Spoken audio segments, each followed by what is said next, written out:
Hello बच्चों, let's read the question. The question says if S T parallel Q R P S ratio P Q is equal to 2:5, T R is equal to 15 centimetre, then find the length of P T. ठीक है बच्चों, तो इस question के अंदर हमें P T की length find out करनी है।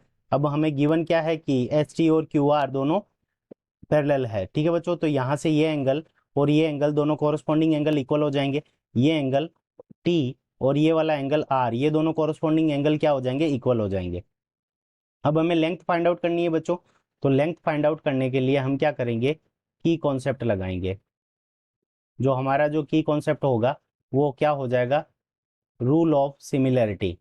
ठीक है बच्चों, रूल ऑफ सिमिलैरिटी, ये यूज करके हम क्या कर सकते हैं, इस क्वेश्चन को सोल्व कर सकते हैं। Rule of similarity. अब देखो, सबसे पहले हम दो ट्राइंगल लेंगे जिनको हमें सिमिलर करना है। तो सबसे पहले in triangle P S T and triangle P Q R. ठीक है बच्चों, angle P is equals to angle P. अब ये क्या है, दोनों ही ट्राइंगल के अंदर कॉमन है, इसलिए ये वाला एंगल क्या हो जाएगा, इक्वल हो जाएगा। ठीक है बच्चों, angle S is equals to angle T. इसका रीजन क्या हो जाएगा, तो ये कोरस्पॉन्डिंग एंगल है, क्योंकि हमें क्यू एस टी और क्यू आर सिमिलर दे रखी है, तो ये क्या है, कोरस्पॉन्डिंग एंगल। तो कोरस्पॉन्डिंग एंगल क्या होते हैं, इक्वल होते हैं। तो ये कोरस्पॉन्डिंग एंगल हो गया।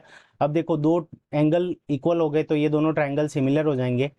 तो हम लिख सकते हैं triangle P S T similar triangle P Q R. ठीक है बच्चों, रीजन क्या हो जाएगा, angle angle similarity. Angle angle similarity, तो एंगल एंगल सिमिलरिटी से दोनों क्या हो गए, सिमिलर हो गए। अब देखो, सिमिलर जब हो जाते हैं ट्राइंगल तो उनकी कॉरस्पॉन्डिंग साइड्स का रेशियो क्या होता है, इक्वल होता है। तो यहाँ पे हम क्या लिख सकते हैं, P S divided by, P S के पैरेलल जो कॉरस्पॉन्डिंग साइड होगी वो हमारी क्या हो जाएगी, P Q. P S divided by P Q is equals to P T divided by P T divided by हमारा क्या हो जाएगा, पी आर। ठीक है बच्चों, P T divided by P R. अब देखो, हमें क्या दे रखा है कि पी एस और पी क्यू का रेशियो दे रखा है 2/5 is equals to P T की वैल्यू हमें निकालनी है। ठीक है बच्चों, ये आ गई हमारी पी टी, और पी आर की वैल्यू हमें गिवन नहीं है। ठीक है बच्चों, पी आर की वैल्यू हमें क्या है, गिवन नहीं है। पी आर को हम क्या लिख सकते हैं, पी आर को हम लिख सकते हैं P T plus T R. तो यहाँ पे हम पी आर की वैल्यू क्या लिख देंगे, P T plus P R लिख देंगे, पी टी आर। तो यहाँ पे 2/5 is equals to P T plus P T, ठीक है, प्लस टी आर। अब हम क्या करेंगे, क्रॉस मल्टीप्लाई कर देंगे, तो ये इधर मल्टीप्लाई हो जाएगा, ये इधर मल्टीप्लाई हो जाएगा। तो हमारे पास में क्या आ जाएगा, 2/π प्लस 2/टी r is equals to 5 p T.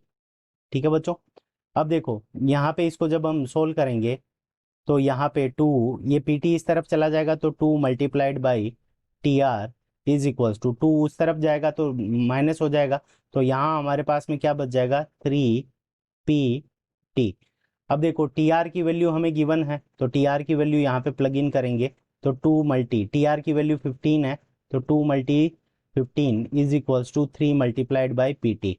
तो यहाँ से इसको कैंसिल करेंगे तो यहाँ पे 3 से कैंसिल हो जाएगा, तो यहाँ पे आ जाएगा 5 और यहाँ पे आ जाएगा 1। तो 2 × 5 कितना आ जाएगा, 10। तो 10 सेंटीमीटर हमारे पास में किसकी लेंथ आ जाएगी, पीटी की लेंथ आ जाएगी। ठीक है बच्चों, यही हमें कैलकुलेट करना था। तो यहाँ पे पीटी इज इक्वल टू हमारे पास में क्या आ जाएगा, 3 centimetre, sorry 10 centimetre. 10 centimetre is the correct answer of this question. I hope you understood it well. Best of luck.